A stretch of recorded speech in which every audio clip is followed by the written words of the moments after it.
इयत्ता 7वी विषय मराठी. नमस्कार मुलांनो, मी रेणू मिस. आज आपण मराठीतील पाठ दुसरा श्यामचे बंधू प्रेम श्यामचे बंधू प्रेम या पाठाचे स्पष्टीकरण पाहणार आहोत. स्पष्टीकरण करण्याची भाषा इंग्लिश, हिंदी, मराठी तिन्ही असेल. प्रथम आपण या पाठाचा परिचय पाहूया. साने गुरुजी पांडुरंग सदाशिव सानेजी हे या पाठाचे लेखक आहे. साने गुरुजींनी कथा, कविता, कादंबऱ्या असे विपुल ललित लेखन तसेच वैचारिक लेखन केलेले आहे. श्यामची आई, धडपडणारी मुले, भारतीय संस्कृती, गोड गोष्टी, सुंदर पत्रे इत्यादी त्यांची पुस्तके प्रसिद्ध आहे. श्यामची आई या पुस्तकातून हा पाठ घेतला आहे. श्यामच्या मनात आपल्या लहान भावंडाविषयी असलेले जिव्हाळ व प्रेम तसेच आईने मुलांना दिलेली शिकवण या हृदयस्पर्शी वर्णन प्रस्तुत पाठात आले आहे. अर्थात इस पाठ के माध्यम से बड़े भाई का छोटे भाई के प्रति जो प्यार है और उनके माता पिता द्वारा दिए गए संस्कार है, जो शिक्षा दी गई है, उसका एक दर्शन हमें इस पाठ के माध्यम से हो रहा है. तो आइए देखते हैं पाठ में और क्या क्या बताया गया है. मे महिन्याची सुट्टी संपून मी परत दापोलीस शिकवायस गेलो. शाळा सुरू झाली, पावसाळाही सुरू झाला. तप्त जमिनीला मेघ शांतवू लागलो. तापलेल्या जमिनीवर पाणी पडे व कसा सुंदर वास सुटे. नवीनच पाऊस जेव्हा सुरू होतो तेव्हा मातीचा एक रम्य सुंदर वास सुटत असतो. गंधवती पृथ्वी या वाचनाची त्या वेळेस आठवण येते. फुलाळ फळांत जो रस, जो गंध असतो, एक प्रकारचा स्वाद असतो, तो पृथ्वीच्या पोटात. यहाँ पर लेखक अपना एक्सपीरियंस बता रहे हैं कि मई महीने की छुट्टी ख़त्म होकर वो दापोली गए. दापोली एक प्लेस है कोकण में, वहाँ पर वो शिकवायला गेले, मतलब वहाँ वो स्कूल में पढ़ने के लिए जाते थे. शाळा सुरू झाली, पावसाळा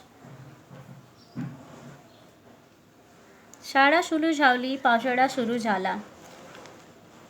स्कूल भी शुरू हो गई और बारिश भी शुरू हो गई.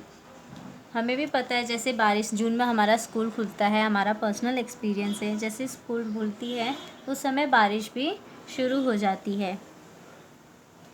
तप्त जमिनीला मेघ शांतवू लागले. तापलेल्या जमिनीवर पाणी पडे व कसा सुंदर वास सुटे. अभी जैसे हमें भी पता है कि मई में धूप में सारी ज़मीन गर्म हो जाती है. मई में इतनी गर्मी होती है कि ज़मीन पूरी तरह से सूख जाती है और बहुत गर्म हो जाती है. और जब पानी पड़ने लगता है उस पर, जब ज़मीन पर पानी पड़ता है तो ज़मीन पूरी तरह से शांत होने लगती है और उस ज़मीन से एक सुंदर वास, मतलब एक सुगंध आने लगती है. नवीनच पाऊस जेव्हा सुरू होतो तेव्हा मातीचा एक रम्य सुंदर वास सुटत असतो. हमें पता है कि जैसे बारिश होती है, मिट्टी ज़मीन पर बारिश की बूंदें ज़मीन पर पड़ती है तो एक मिट्टी से कैसी अलग सी खुशबू आती है, जो कैसी होती है एकदम सुगंधी सी खुशबू आती है. गंधवती पृथ्वी या वाचनाची त्या वेळेस आठवण येते. गंधवती एक किताब है, किताब का नाम है. उस समय हमें लेखक वही कह रहे हैं कि हमें उस किताब की याद आती है. फुलाफळांत जो रस, जो गंध असतो, एक प्रकारचा स्वाद असतो, तो पृथ्वीच्या पोटातला. जो भी फल फ्रूट हम खाते हैं उनकी जो सुगंध आती है, सुवास आती है, वो सब हमें पृथ्वी ही देती है और धरती माता ही देती है. घरून दापोलीस येताना या वेळेस मी एक निश्चय करून आलो होतो. सुट्टीत घरीत असताना एक दिवशी लहान भाऊ नवीन सदऱ्यासाठी हट्ट धरून बसला होता. जब लेखक घर से निकल रहे थे तब उन्होंने निश्चय किया था, खुद से एक प्रॉमिस किया हुआ था कि मैं अपने छोटे भाई के लिए एक सदरा लाकर रहूँगा. वो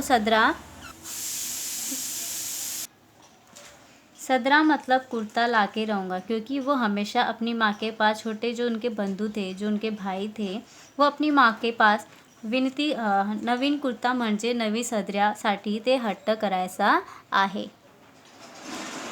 त्यावेळेस त्यांची समजूत घालताना आई म्हणाली, तुझे अण्णा दादा मोठे होतील, रोजगारी होतील, मग तुला 6 महिन्यांनी नवीन सदरा शिवतील, आता नको हट्ट धरू.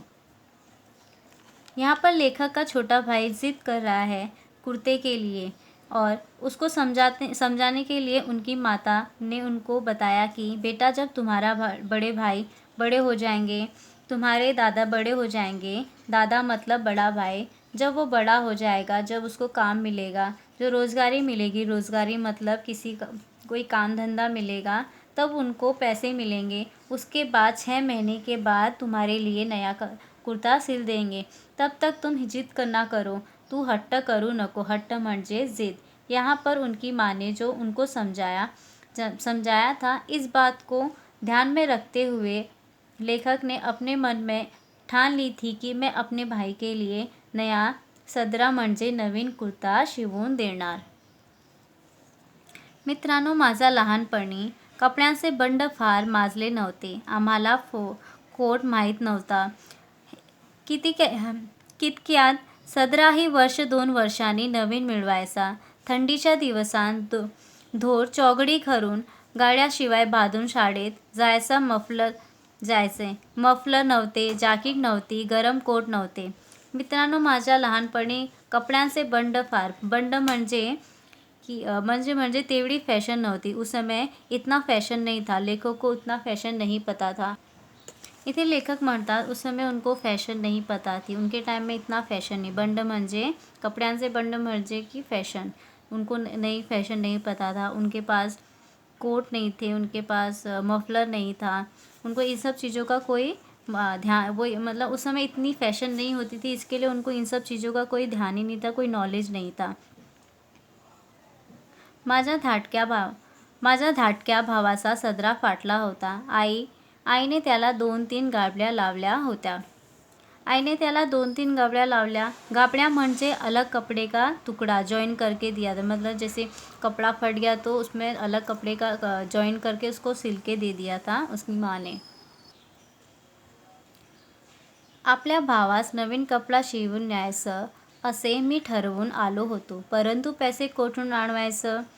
अब यहाँ पर लेखक ने बताया है कि जब हम छोटे थे उस वक्त कपड़ों की इतनी फैशन नहीं थी. जो कपड़े थे उसी को यूज़ करना पड़ता था. साल में एक आध दूसरा नया कपड़ा उनको मिलता था. साल में 1 या 2 बार उनको नया कपड़ा मिलता था. तथा कोट नहीं थे, उनके पास कोट नहीं थे, जैकेट नहीं थी, मफलर नहीं थे. जो उनके पास होता था उन्हीं पर उनका गुजारा करना पड़ता था. इसीलिए उन्होंने मन में ठानी थी कि मैं मेरे छोटे भाई के लिए माझ्या लहान भावासाठी एक नवीन सदरा नया कुर्ता लेकर जाऊंगा ही. लेकिन आकर उनके मन में अनेक सवाल उठने लगे की त्यानंतर त्यांचा मनात प्रश्न आला की अब मैं पैसे कहाँ से लाऊंगा, कहाँ से आएंगे पैसे ये कोट सिलने के लिए. माझे वडील कोट कचेरीच्या कामात दापोलीस येते. वडील दापोलीस आले म्हणजेच आणा 2 आणे मला खाऊला म्हणून देऊन जायचं. खाऊच्या पैशातील 1 पैसाही खाऊमध्ये खर्चण्याचे मी ठरवले. ज्येष्ठात आमची शाळा सुरू झाली. शाळेत चतुर्थी झाली.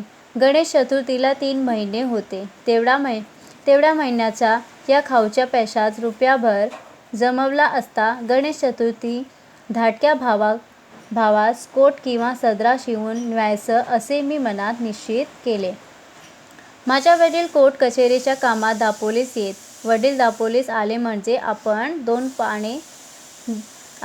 आणे मला खाऊला म्हणून देऊन जायचं. अब लेखक के वडील म्हणजे पिता, जो वो कुछ कोर्ट कचेरी का काम करते होंगे, इसलिए वो जहाँ पर लेखक पढ़ते थे, दापोली नाम का एक प्लेस था, वो वहाँ आते थे. और खाऊ म्हणजे कुछ खाने के लिए, म्हणजे जैसे आज हमें पॉकेट मनी मिलती है पॉकेट मनी हम बोलते हैं पैसा, ऐसे लेखक को कुछ पैसे उनको देते थे। आना दो आने वो उस वक्त की करेंसी थी जो उनको देते थे, त्यांना देऊ जाते। खाने के लिए जो पैसे मिलता था वो पैसे मैं बिल्कुल खर्च नहीं करूँगा असा मी ठरवलं, असा मनी ही ठान ली थी। ऐसा लेखक बोल रहे हैं, जब उनके वडील वहाँ आते थे दापोली में उनको कुछ पैसे देकर जाते थे खाने के लिए, तो और पैसे भी देकर जाते थे और कुछ खाने के लिए बिस्किट देके जाते थे। पर लेखक ने मन में ऐसा ठान लिया था कि अब जो उनको पॉकेट मनी मिली है वो उनको बिल्कुल भी खर्च नहीं करेंगे और वो पैसों को इकट्ठा कर उसको रुपये में बदल दे। उस समय वो पैसा होता था आना दो आना, और उसको वो 1 रुपया 2 रुपये में बदलेंगे। ज्येष्ठात आमची शाळा सुरू झाली। गणेश चतुर्थीला 3 महिने होते। ज्येष्ठ महिना मतलब मराठी महिना आहे हा, आणि त्यावेळी शाळा सुरू झाली। गणेश चतुर्थी मतलब गणेश जी जो हम घर पर लाते हैं, 9, 10, 11 दिन बिठाते हैं। जो फेस्टिवल आने वाला था उसके लिए अभी 3 महीने बाकी थे, ऐसा लेखक बता रहे हैं। तेवढ्यात महिन्यात या खाऊच्या पैशाचा रुपयाभर जमला असता। गणेश चतुर्थी धाटक्या भावांना कोट किंवा सदरा शिवून न्यायचा असे मी मनात निश्चित केले। अब ये सब पैसे जो था वो इकट्ठा करके 1 रुपया जम जाएगा मेरे पास, उसका मैं अपने छोटे भाई के लिए कोट या सदरा सिलकर दे जाऊंगा, ऐसा उन्होंने सोचकर रखा था। ध्येयावर डोळे होते, रोज पैसे मोजत होतो। गणेश चतुर्थी जवळ येत चालली, मजवळ 1 रुपया 2 आणे जमले होते। गौरी गणपतीला नवीन कपडे करतात। आपल्या गावातील मुलांना त्यांचे आई बाबा नवीन कपडे शिवतील, परंतु माझ्या भावास कोण शिवील? माझ्या भावाला मी शिवून देईन। अब लेखक पैसे रोज़ जमा करते थे, उसको काउंट करके भी रखते थे। रोज़ वो पैसों को काउंट भी करके रखते थे और उनके पास 1 रुपया 2 आने इकट्ठा हो गए थे। अब उन्होंने सोचा कि जब गौरी गणपति जब आती है, गांव के सभी माँ बाप अपने बच्चों के लिए नए कपड़े सिलते हैं, लेकिन मेरे छोटे भाई के लिए मैं ही कपड़ा लेकर जाऊंगा। और अब एक दिन क्या हुआ, मी शिंप्याकडे गेलो।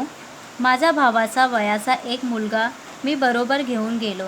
त्याचा अंगास कोट शिवायचा मी सांगितले। 2 वार कपडा घेतला, अर्धा वार अस्तर घेतले। कोट तयार झाला। जवळच्या पैशांत सारा खर्च भागला। तो कोट हातात घेतला तेव्हा माझे डोळे अश्रूंनी न्हाले होते। मी शिंप्याकडे गेलो। शिंप्या म्हणजे दर्जी टेलर, आणि अनेक उनके छोटे भाई के एज का एक छोटा लड़का था। अपने साथ लेखक उसको अपने साथ टेलर के पास लेकर गए। लड़के के माप का मेजरमेंट दिया और कहा कि इसके माप का एक छोटा कोट सिल देना। 2 वार कपडा घेतला, त्यांनी अर्धा वार अस्तर घेतला। अस्तर म्हणजे अंदर की जो लाइनर होती है लगाते हैं वो, आणि ते सगळं देऊन तो कोट तैयार झाला। वो कोट जब तैयार हुआ उनके हाथ में आया, उनकी आंखों में पानी आ गया, क्योंकि उनके भाई के लिए उन्होंने ये जो कोट सिला था, या फिर जो ये सदरा सिला था वो सिलकर तैयार हो गया था, इसलिए वो इमोशनल हो गए। बिकॉज ऑफ दैट उनकी आंखों में आंसू आ गए।